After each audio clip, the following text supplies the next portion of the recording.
Nafsu perut itu bisa terlihat sekali ketika seseorang melaksanakan puasa dan belum bisa mengendalikan, yaitu ketika dia berbuka. Ya, kalau dia berbuka sudah melampaui batas, maka sesungguhnya dia masih belum sukses untuk mengendalikan hawa nafsunya.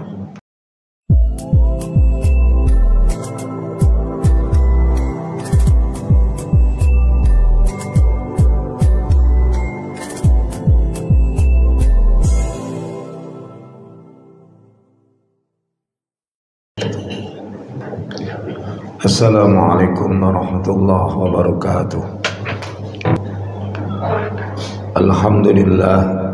Alhamdulillahilladzi arsala rasulahu bil huda wa dinil haqq liyudhhirahu 'ala ad-dini kullih wa kafa billahi shahida.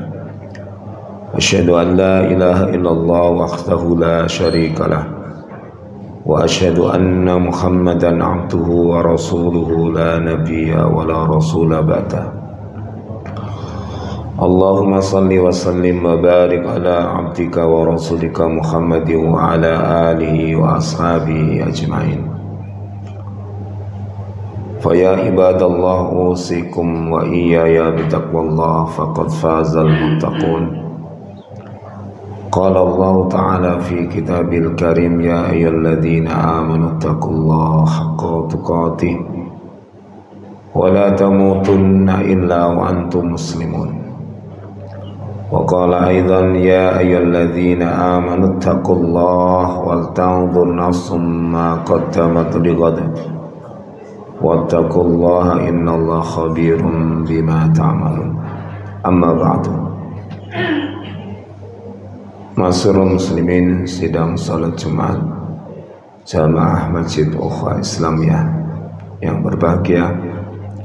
Pertama, marilah senantiasa kita bersyukur kepada Allah Subhanahu wa taala atas karunia iman, Islam, kesempatan serta kenikmatan yang lain yang senantiasa dicurahkan Allah kepada kita semua.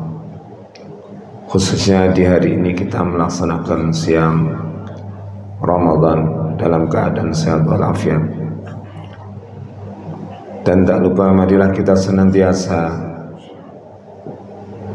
mengucapkan salawat dan salam kepada junjungan kita Rasulullah Muhammad SAW yang telah mengantarkan kita ke gerbang pintu keselamatan, yaitu dengan memeluk agama Islam. Masyarul muslimin rahimakumullah. Selanjutnya marilah kita tingkatkan rasa iman dan takwa kita kepada Allah agar kita mendapatkan kebahagiaan di dunia dan di akhirat kelak di sisi Allah Subhanahu wa taala. Masyarul muslimin jamaah Masjid Ukhuwah Islamiyah rahimakumullah. Allah taala mengingatkan kita di dalam surat As-Sams tentang manusia, yaitu diri kita. Allah berfirman, a'udzu billahi minasyaitonir rajim, bismillahirrahmanirrahim, fa alhamaha fujuraha wa taqwaha. Dan kami ilhamkan kepada manusia sifat fujurnya dan takwa. Sifat fujur adalah sebuah sifat yang terpendam di dalam diri manusia yang berpotensi untuk melakukan hal-hal yang tidak baik. Dan ini setiap kita memilikinya. Demikian pula Allah ilhamkan sifat takwa itu, yaitu potensi yang baik di dalam diri kita, sehingga manusia ini adalah makhluk yang sempurna, yang ada akalnya, ada petunjuk, dan ada hawa nafsunya serta sifat-sifat yang tidak baik. Oleh karena itu, di dalam mensikapi firman Allah Ta'ala ini, maka kaum muslimin akan senantiasa berhati-hati di dalam melihat dirinya, di dalam melangkah menempuh kehidupan di dunia ini, karena dia bisa berpotensi menjadi manusia yang terbaik atau bisa berpotensi menjadi manusia yang jahat, sehingga perlu dia mengikuti petunjuk Allah Subhanahu wa Ta'ala, yaitu menjalankan perintahnya dan menjauhi larangannya. Di dalam Al-Quran Allah Ta'ala sebutkan di dalam surah Al-A'raf tentang fadilah takwa kepada Allah Subhanahu wa taala. Di antaranya adalah firman-Nya, "Lau anna ahlal qura amanu wattaqau la fatahna 'alaihim barakatim minas samai wal ard walakin kadzdzabu fa akhadnahum bima kanu yaksibun." Seandainya penduduk satu negeri itu mau beriman dan bertakwa kepada Allah Subhanahu wa taala, niscaya kami akan bukakan pintu-pintu barokah dari langit dan bumi. Tetapi mereka mendustakan Allah Ta'ala sehingga kami siksa mereka terhadap apa yang mereka kerjakan. Itu adalah fungsi di antara fungsi takwa kepada Allah yang kita lecutkan, yang kita tumbuhkan, yang kita kuatkan di saat bulan Ramadan ini.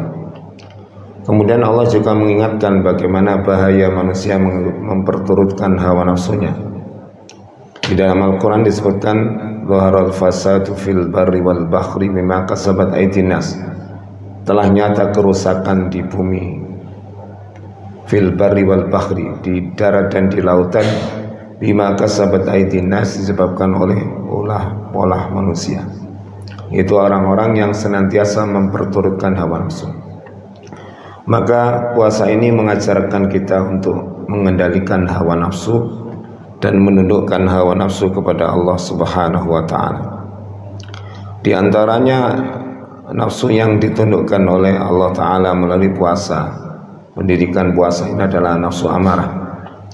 Dan itu diisyaratkan oleh Rasulullah SAW dalam satu riwayat hadis, di mana ketika seseorang sedang melakukan siam Ramadan khususnya, dan ada orang yang syatamahu, mencaci makinya atau mengajak bertengkar kepadanya, maka Nabi mengatakan, hendaklah kamu ucapkan, inni shaim, sesungguhnya aku puasa. Dan marah ini adalah merupakan sumber keburukan-keburukan yang sangat banyak, sehingga ada seorang sahabat yang bertanya kepada Rasulullah, minta nasihat kepada Rasulullah SAW. Maka beliau nasihati, la taghdab, la taghdab, la taghdab. Jangan kamu marah, jangan kamu marah, kamu marah. Ada dua orang yang bertengkar di hadapan Rasulullah SAW, sehingga urat-uratnya ini keluar, urat lehernya keluar. Maukah kamu aku ajarkan satu kalimat yang dengan kalimat itu akan hilang apa yang ada dalam dadamu? Mau ya Rasulullah, ucapkanlah a'udzubillahi minasyaitonirrajim. Dan ini dilatihkan betul dalam puasa kita Ramadan ini, supaya kita bisa mengendalikan nafsu amarah.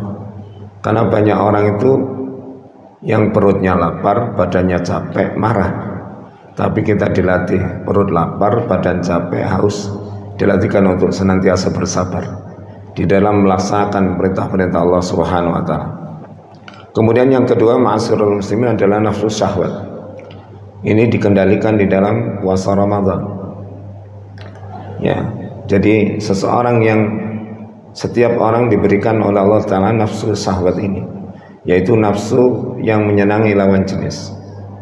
Maka Rasulullah SAW memberikan satu jalan kepada kita, khususnya para pemuda, di dalam satu riwayat hadis, ya ma'syaras sabab, man istata'a minkumul ba'a falyatazawwaj. Wahai para pemuda, jika kamu telah mampu untuk menikah, maka menikahlah.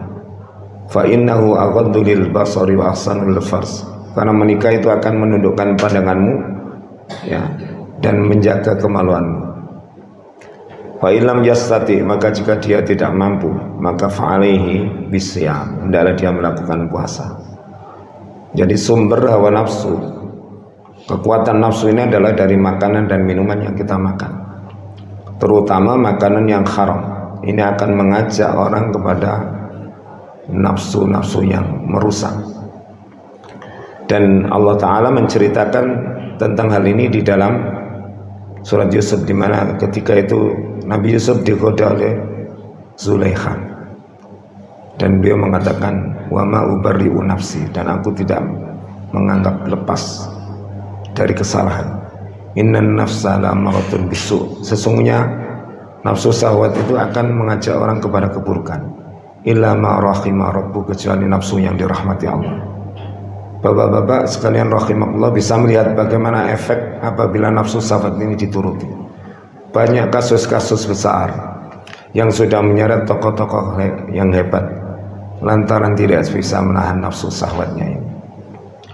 Mencabuli anak kecil, seorang tokoh kiai menjadi rendah derajatnya disebabkan oleh nafsu syahwat ini. Dan itu telah dicontohkan dalam kehidupan nyata, dan itu pelajaran bagi kita. Dan itu bisa terkendali dengan luar biasa dengan puasa ini. Jangankan orang lain, istri sendiri di rumah, seseorang itu betul-betul merasa bahwa dia merasa tidak boleh menuruti hawa nafsunya. Kenapa? Karena saat puasa kita merasa senantiasa diawasi Allah Ta'ala, muraqabah dengan Allah Subhanahu wa Ta'ala.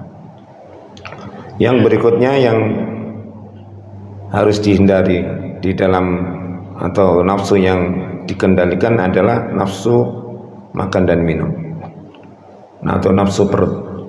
Ini diajarkan sekali oleh Rasulullah SAW. Misalkan bagaimana kita makan, beliau mengatakan cukuplah kalian makan beberapa butir kurma, yang itu atau satu suap dua suap yang cukup untuk menegakkan tulang punggungmu. Kalau itu tidak mampu kamu lakukan, maka jadikanlah sepertiganya air, sepertiganya makanan, sepertiganya nafas. Dan ada satu riwayat dikatakan kami adalah kaum yang tidak akan makan kecuali dalam keadaan lapar dan berhenti makan sebelum kami kenyang. Ini adalah pendidikan bagaimana Rasulullah mengendalikan hawa nafsu. Dan Nabi menyatakan sesungguhnya tempat yang terburuk dari tubuh manusia adalah perutnya, dan sumber penyakit juga dari perutnya. Oleh karena itu kita sudah mengetahui betul di dunia modern berapa banyak penyakit yang ditimbulkan oleh orang yang terlalu memperturutkan hawa nafsu dengan memanjakan diri kuliner sana sini, tidak mengingat bagaimana Allah Ta'ala mengingatkan kita semua. Allah mengatakan dalam Al-Quran, kulu wasrabu wa la tusyrifu, silahkan makan, silahkan minum, kata Allah, tapi jangan melampaui batas. Innallaha la yuhibbul musyrifin, sesungguhnya Allah tidak menyukai orang-orang yang melampaui batas. Nafsu perut itu bisa terlihat sekali ketika seseorang melaksanakan puasa dan belum bisa mengendalikan, yaitu ketika dia berbuka. Ya, kalau dia berbuka sudah melampaui batas, maka sesungguhnya dia masih belum sukses untuk mengendalikan hawa nafsunya. Berapa banyak penyakit yang ditimbulkan oleh nafsu perut ini. Oleh karena itu, dengan berpuasa Allah mengendaki kita menjadi hamba Allah yang tidak sakit-sakitan, senantiasa sehat, dan menjadi hamba Allah yang tunduk patuh kepadanya. Ma'asyiral muslimin rahimakumullah, di antaranya di dalam puasa ini Allah ajarkan kepada kita tentang mujahadah, yaitu bersungguh-sungguh dalam memerangi nafsu ini. Dan nafsu itu tidak bisa dituruti, ma'asyiral muslimin, ibarat air laut. Maka ketika kita minum sekali terasa haus, minum lagi semakin haus, maka tidak ada cara untuk menghalangi nafsu itu kecuali dengan berbuat yang sebaliknya. Jadi kalau kita ingin tidur harus bangun, kalau kita ingin makan harus puasa, kalau kita ingin ke utara harus ke selatan. Itu cara bergaul dengan nafsu. Maka tidak boleh diperturutkan, tapi nafsu itu ibarat kambing yang kita memegang kendalinya. Kalau dia ingin makan sesuatu yang kurang benar, kita tarik. Ya, ketika sudah terkendali, kita biarkan. Ketika mau melanggar lagi, kita tarik lagi. Dan nafsu itu diberikan oleh Allah Subhanahu wa Ta'ala. Dan ini adalah musuh kita internal di dalam tubuh, yang selama panjenengan hidup, nafsu itu akan ada. Hawa nafsu itu akan selalu ada. Maka janganlah merasa sukses hanya Ramadan ini terkendali, lalu kita lupa terhadap pengendalian diri dan nafsu itu di luar Ramadan. Maka mudah-mudahan Ramadan yang kita lakukan hari ini bisa mengajarkan sesuatu yang terbaik, meningkatnya ibadah kita, meningkatnya iman kita, meningkatnya spiritual kita, itu akan memperlemah kekuatan hawa nafsu yang ada di dalam tubuh kita. Dengan ini insya Allah kita akan terhindar dari hal-hal yang tidak disukai Allah Subhanahu wa Ta'ala, yang merugikan diri kita, yang efeknya buruk, senantiasa mengintai orang-orang yang berturutkan hawa nafsu. Di antaranya yang telah kami sampaikan dalam awal khutbah tadi. Mudah-mudahan apa yang kami sampaikan bermanfaat bagi kami dan panjenengan semua. Mudah-mudahan Ramadan ini betul-betul menjadi wasilah kita, menjadi orang yang mampu untuk mengendalikan nafsu kita, sehingga kita menjadi pemenang di bulan Ramadan ini dan mendapatkan satu gelar yang sangat luar biasa, yaitu gelar takwa dari Allah Subhanahu wa Ta'ala. Barakallahu li wa lakum fil Qur'anil azim wa nafa'ani wa iyyakum bima fihi minal ayati wa dzikril hakim wa qur rabbighfir warham wa anta khairur rahimin.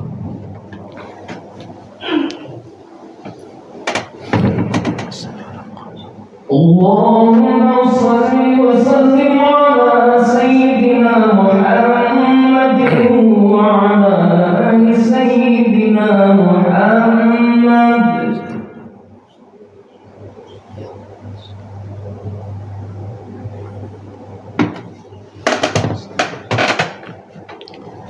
Innal hamdalillah nahmaduhu wa nasta'inuhu wa nastaghfiruh wa na'udzu billahi min shururi anfusina wa min sayyiati a'malina. May yahdihillahu fala mudilla lahu wa may yudlil fala hadiya lahu. Asyhadu an la ilaha illallah wahdahu la syarika lahu wa asyhadu anna Muhammadan abduhu wa rasuluhu la nabiyya wa la rasula ba'da. Allahumma salli wa sallim wa barik ala abdika wa rasulika Muhammad wa ala alihi wa ashabihi wa mawala. Ibadallah, usikum wa iyaya bitaqwallah faqad fazal muttaqun.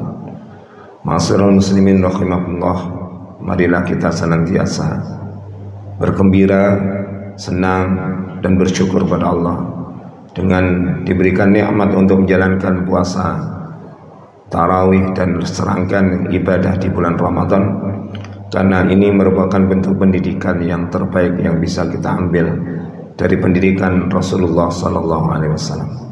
Dan mari kita akhiri khutbah ini dengan bersama kita memohon munajat kepada Allah. Mudah-mudahan di siang hari ini apa yang kita mohonkan diijabah oleh Allah Subhanahu wa Ta'ala. Bismillahirrahmanirrahim. Hamdan yafi ni'amahu wa yukafi mazidah. Ya Rabbana lakal hamdu kama yanbaghi li jalali wajhika wa 'azimi sultanik. Allahumma salli wa sallim wa barik ala nabiyyina Muhammad wa ala alihi wa ashabihi ajma'in. Walhamdulillahi rabbil alamin. Allahumma ighfir lil muslimina wal muslimat wal mu'minina wal mu'minat al ahya'i minhum wal amwat. Innaka sami'un qaribun mujibud da'wat wa ya qadiyal hajat. Rabbana hab lana min ladunka rahmah wa hayyi' lana min amrina rasyada. Allahumma arinal haqqa haqqa warzuqna ittiba'ah wa arinal batila batila warzuqna ijtinabah. Allahumma afriq alaina sabran wa sabbit aqdamana wansurna 'alal qaumil kafirin. Allahumma arinal haqqa haqqa warzuqna ittiba'ah wa arinal batila batila warzuqna ijtinabah.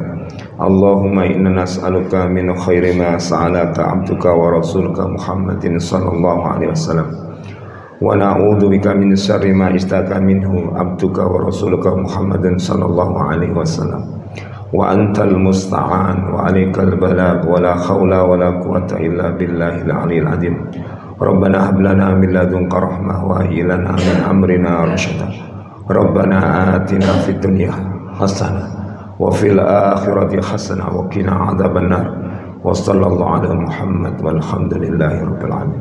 Ibadallah, innallaha ya'muru bil adli wal ihsan wa ita'i dzil qurba wa yanha 'anil fahsya'i wal munkari wal baghi ya'idukum la'allakum tadhakkarun wa la dzikrullahi akbar.